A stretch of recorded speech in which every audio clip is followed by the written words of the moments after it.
De chiquito veía una sombra cuando dormía. Era como la forma de un hombre robusto, la veía toda oscura, una sombra. Y le tenía una banda de miedo, onda. La miraba fijo hasta que le parpadeaba y no la veía más. Fueron noches que no dormía hasta que le conté a mi abuela, que era el familiar que más confianza le tenía. Ella habló con su iglesia, los pastores, y no sé, no tengo mucha información de quiénes eran más o menos. Más allá de que pasó mucho tiempo, te hablo de los 7 años. Y fueron a mi casa, bendicieron todo el lugar, todo, donde yo veía la sombra, y no la vi más. Aunque de no verla más, todo el tiempo cuando duermo siento que me miran. Todo el tiempo, cuando estoy en la oscuridad siempre siento que hay alguien mirándome, todo el tiempo. Papá se marchó de casa. Escuché cuando le decía a mamá que no podía con tanta responsabilidad. Y ahora ella tiene un nuevo novio. A mí él no me agrada. Hace muchas cosas que no están bien, pero mamá no quiere creerme que es malo. Ella está enamorada. Rompió todas mis muñecas y los juguetes de mi hermano. Dijo que fuimos nosotros y después nos castigaron. Los recogimos de la basura para volver a armarlos, pero no quedaron muy bien. Mi muñeca Evelyn está muy molesta. No le gusta tener patas de palo y cara llena de hilos. Pero si los quito, su cara no se mantiene unida. Ella dice que no puede ver muy bien con esos botones que le puse en lugar de ojos. Para mí sigue siendo hermosa, pero no la veo muy contenta. Ha dicho que se vengará. Yo sé que la venganza no es buena, pero no creo que las muñecas lo sepan. Carnal, tu podcast está genial y gracias por hacer episodios. El terror está cerca de ti. Cuando el miedo se convierte en terror, hay una historia que contar.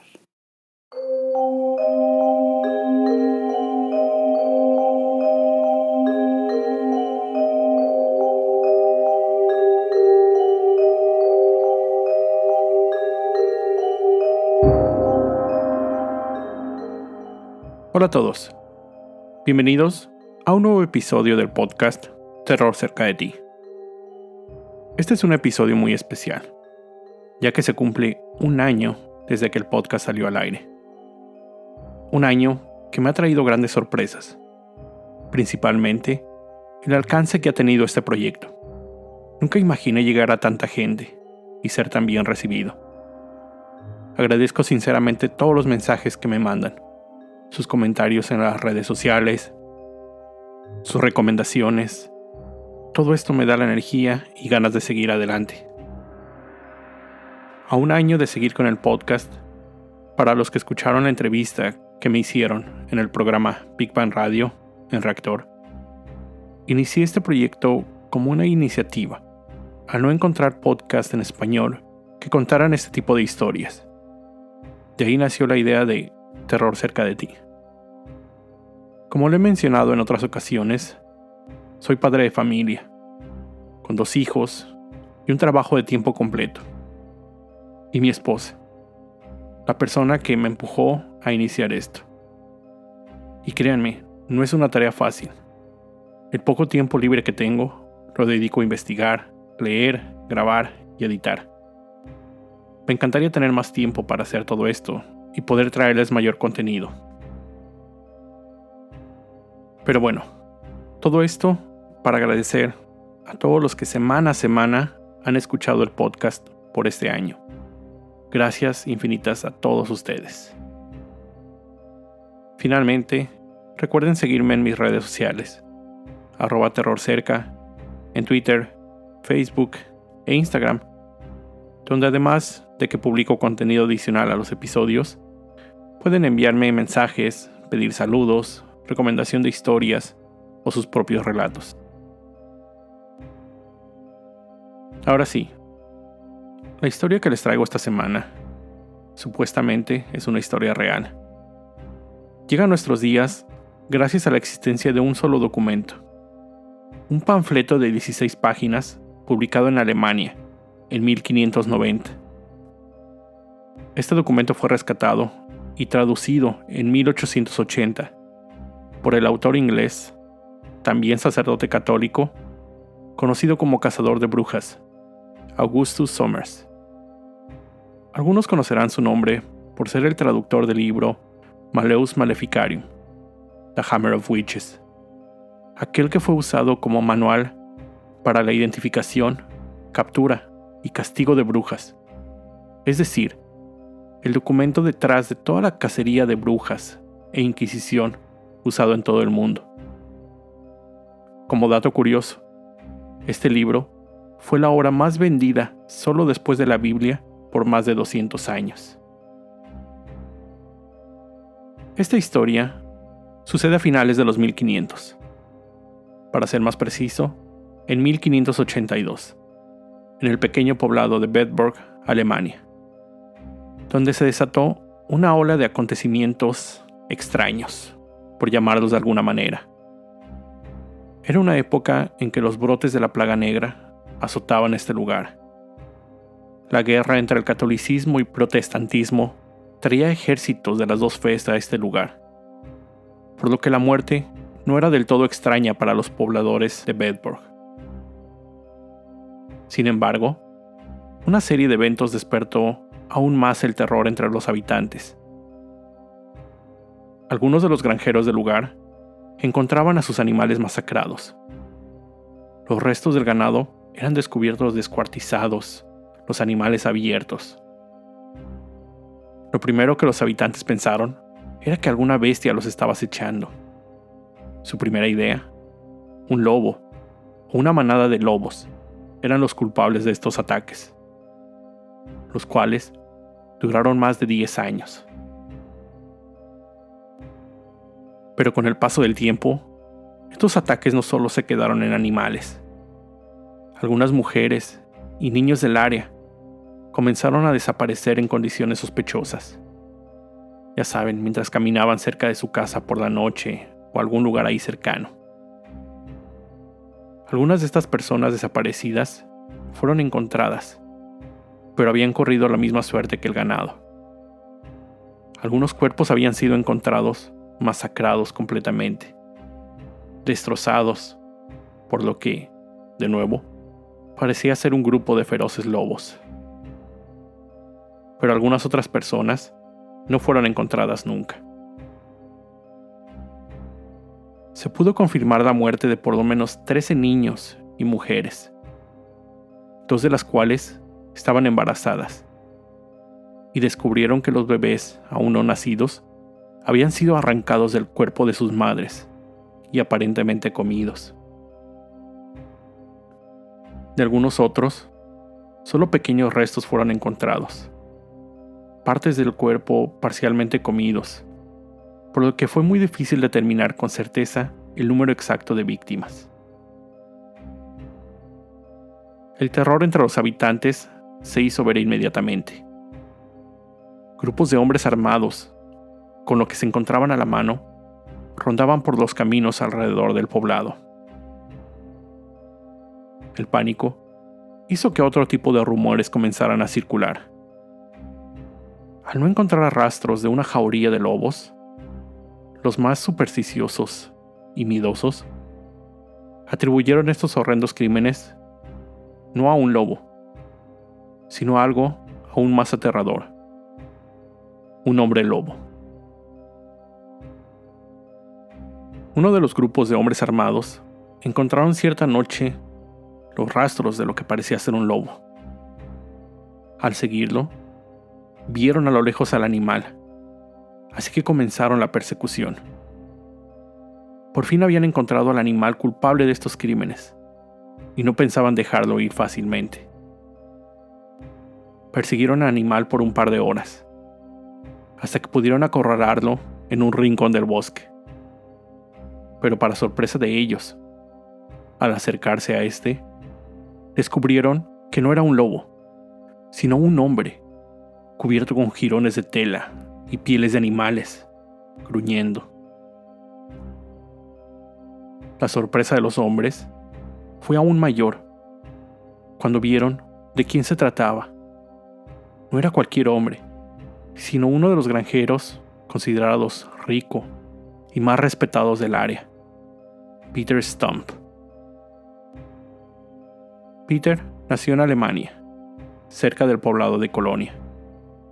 Estaba casado y con 2 hijos, una niña y un niño.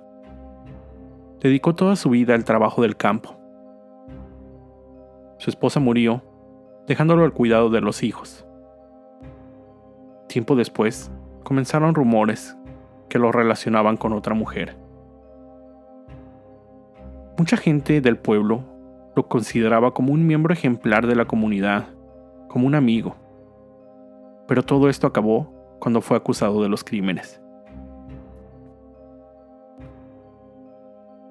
Peter fue capturado para ser interrogado y enjuiciado. Inicialmente, él negó todos los cargos en su contra. Pero después fue torturado. Y solo después de ser torturado por varios días, confesó todos los crímenes de los que lo acusaban y algunas otras cosas más. Él dijo practicar hechicería desde joven y que se encontraba bajo la influencia del mismo demonio, quien había entregado un cinturón mágico que le permitía transformarse en, de acuerdo a sus propias palabras, un lobo devorador, fuerte y poderoso, con grandes ojos que durante la noche brillaban como el fuego, un hocico grande, lleno de afilados dientes, un cuerpo inmenso, poderosas garras. Este cinturón, al que se le atribuía el poder mágico, casualmente nunca fue encontrado. En algunas fuentes se dice que Peter tenía solo una mano, ya que la otra la había perdido mientras se encontraba en su forma de lobo, y que al transformarse de vuelta a humano había quedado así. Durante el juicio se mencionó que Peter había cometido crímenes por el curso de 25 años, donde se le acusaba de haber matado al ganado, asesinado mujeres, niños y hombres. Durante todo ese tiempo, nadie había siquiera sospechado que el respetado miembro de la comunidad era el culpable de estos crímenes. Es imposible determinar con exactitud el número de víctimas, de las cuales se sabe que solo una logró sobrevivir al ataque. Se dice que un grupo de niños se encontraban jugando en el campo, entre las vacas, cuando Peter los atacó. Tomó a una pequeña niña del cuello e intentó arrancar la garganta con su mano, pero el rígido cuello de su vestido se lo impidió. Esto dio tiempo a que la pequeña gritara de terror, alertando a quienes se encontraran cerca, pero principalmente a las vacas que corrieron despavoridas del lugar, haciendo que Peter se alejara. Stump fue acusado de secuestrar, violar y asesinar a niños. Pero otro de los crímenes de los que también se le acusó fue dentro de su propia familia.